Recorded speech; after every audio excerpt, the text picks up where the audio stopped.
Welcome back to Narrations. Tonight's story is about choices, the ones we run from, the ones we regret, and the ones that define who we become. It's about loneliness, loyalty, unexpected friendship, and the quiet courage it takes to tell the truth. This is Scent of a Woman, 1992, a Thanksgiving tale of a young man trying to survive, and a blind veteran who no longer wishes to. The story begins at the prestigious Baird School, a world of blazers, privilege, and polished hallways. Among the wealthy students is Charlie Sims, a quiet, thoughtful boy from a working-class family in Oregon. He attends Baird on a scholarship, constantly navigating a world where money and connections speak louder than character. As the holiday season approaches, Charlie finds himself in a familiar struggle. He can't afford a plane ticket home for Thanksgiving. While other students pack for ski trips and luxury vacations, he searches for a way to earn enough to return to his family. That's when he sees the job posting. Thanksgiving caretaker needed. Good pay. The job? Looking after a blind, retired Army lieutenant colonel named Frank Slade. Charlie takes a taxi to a modest house tucked behind rows of quiet fall trees. The moment he steps in, the air is heavy, with silence, with bourbon, with something unspoken. And there he meets Frank. Frank Slade is not what Charlie expects.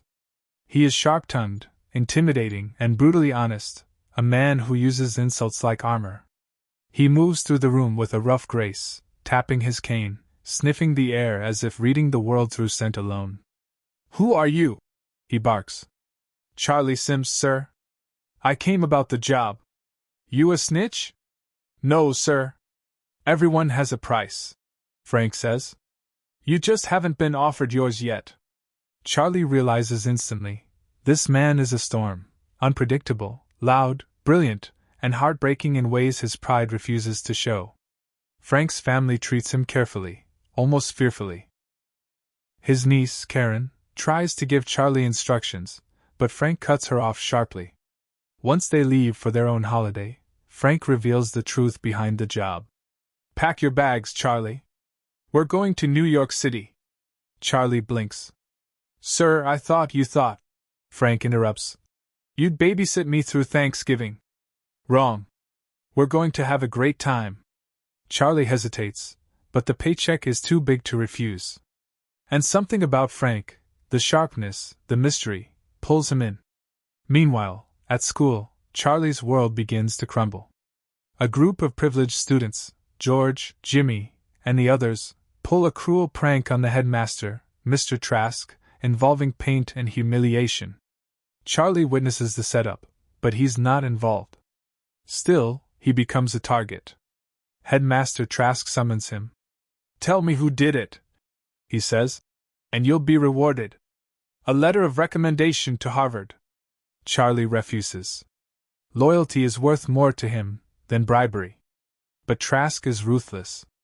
"If you don't tell me," he threatens, "you'll face disciplinary action yourself."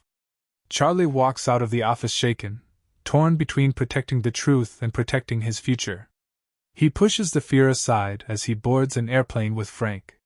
New York rises before them, loud, glowing, alive. Frank inhales deeply as they enter the city. "Ha!" he says. "The smell of New York. Perfume, garbage, diesel, desire, heaven." Charlie smiles for the first time in days. At the hotel, Frank has planned an expensive suite, fine dining, champagne, all with money he doesn't explain. Charlie watches him navigate the city with uncanny intuition, hearing conversations others miss and identifying strangers by perfume. But beneath the bravado, Charlie senses something else. Frank isn't here just to celebrate. He's here to complete something. Their first night, Frank talks more than he ever has. He tells stories of his military life, the glory, the danger, the power, the women, the honor. His voice softens when he recalls flying a helicopter, losing his sight, losing the pieces of himself he once valued most. And then he reveals his real plan. "This weekend," he says quietly, "I'm going to do everything I love. And then I'm going to end it." Charlie freezes. "Sir, what are you saying?" "I'm saying I've seen enough. Life's gotten too dark. And I'm tired of the fight. Charlie's heart races. He didn't sign up for this. He didn't expect to be the only thread holding a man to the edge of life. But Frank has already made up his mind. Or so he thinks. The next morning, Charlie accompanies Frank through a series of unforgettable moments, each one a piece of Frank's soul. A barbershop shave. A perfectly mixed cocktail. And then the moment that becomes the soul of the film, Frank hears a woman's footsteps, her perfume drifting in the air. Fleurs de rocaille. He notes instantly. He invites her to dance the tango.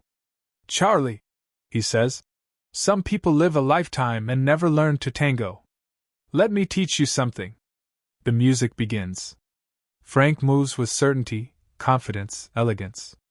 The woman glides with him, trusting him completely. Charlie watches in awe, and something inside him shifts. He sees the man Frank used to be. The man he still is, beneath the scars. But behind every beautiful moment, the shadow remains. Charlie can feel it, the creeping dread that Frank's weekend of pleasures is actually a farewell. That night, Charlie confronts him. You can't just give up, he says. Frank growls back. Don't presume to understand my life, boy. But they both know the truth. Charlie is the first person in years who has cared enough to say something. Thanksgiving approaches, and instead of celebration, Charlie is fighting to keep a man alive, while also fighting to save his own future at Baird. 2 lives. 2 battles. Both racing toward a breaking point. And the moment of truth is coming, when Frank puts a gun to his head, when Charlie stands between life and death, when the courtroom at Baird becomes a battlefield, and when one of the greatest speeches in movie history reveals what character truly means. Charlie Sims was trying to save 2 things at once, his future at Baird, and the life of a man who'd already decided to end his. And on Thanksgiving weekend, the weight of both battles finally comes crashing down. Frank Slade's New York adventure continues with small joys and lingering shadows. A perfect dinner. A slow walk through glowing streets. A warmth that feels like the last flicker of a candle. Charlie watches him closely, every word, every sigh, every moment that hints at finality. Back at the hotel, evening falls. Frank excuses himself, retreating into the bedroom without a word. Charlie sits on the couch, tension twisting in his stomach. Something is wrong. Too quiet. Too still. He hears a soft click, metal, mechanical, unmistakable. Charlie's heart drops.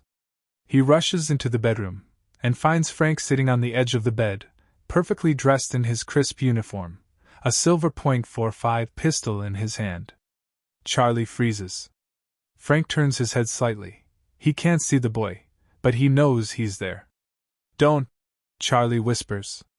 Frank lifts the gun, voice shaking but firm. I'm no good anymore. I've lost everything. Let me go with dignity. Charlie steps forward, trembling. If you were really done, you wouldn't be talking. You'd have pulled the trigger already. Frank's jaw tightens. Don't lecture me, boy. You don't know what it's like. Charlie's breath trembles. I know what it's like to be alone. I know what it's like to want out. But I also know you're not alone right now.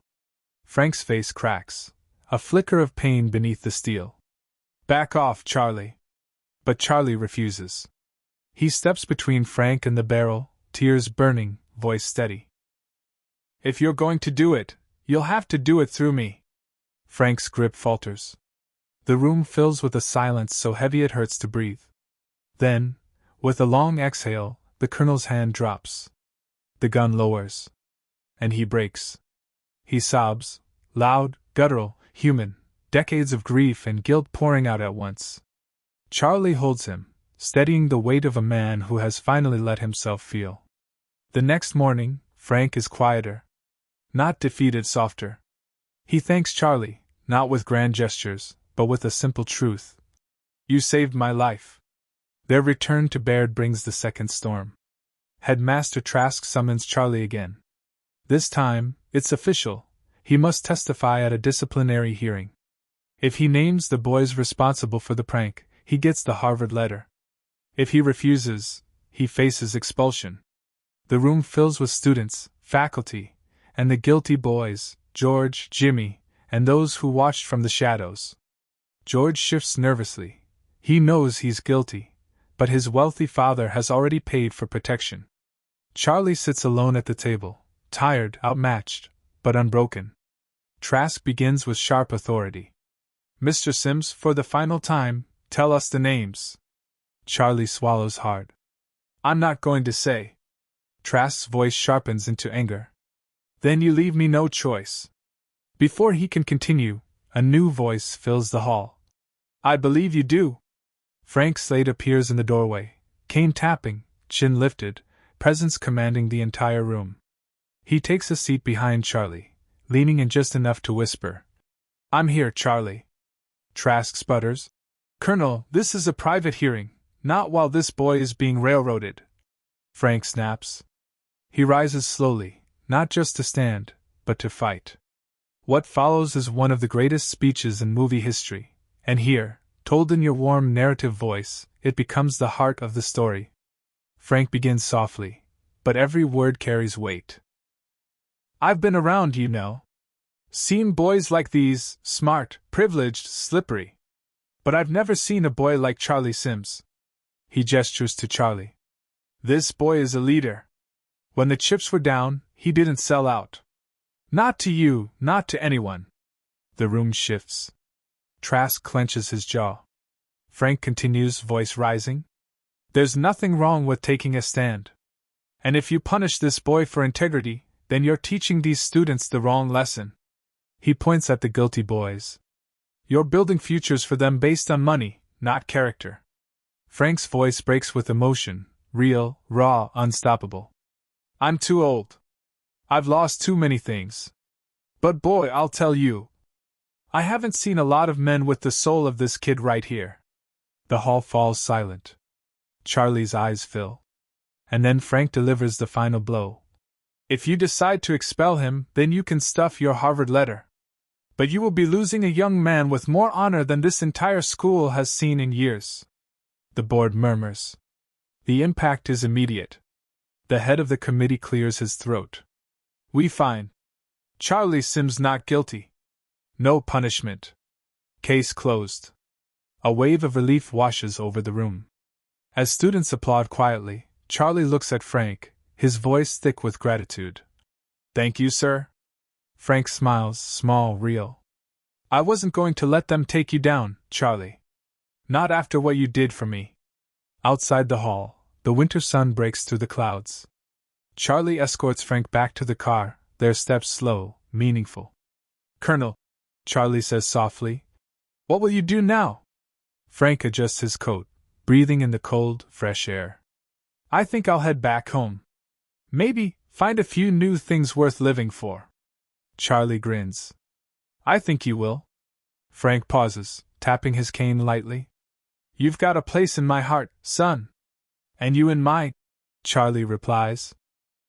They part ways with a quiet understanding that sometimes the people who walk into your life for a moment end up shaping you for a lifetime. The movie closes with Frank walking confidently down the sidewalk, not healed, but alive, because someone cared enough to stand in the dark with him.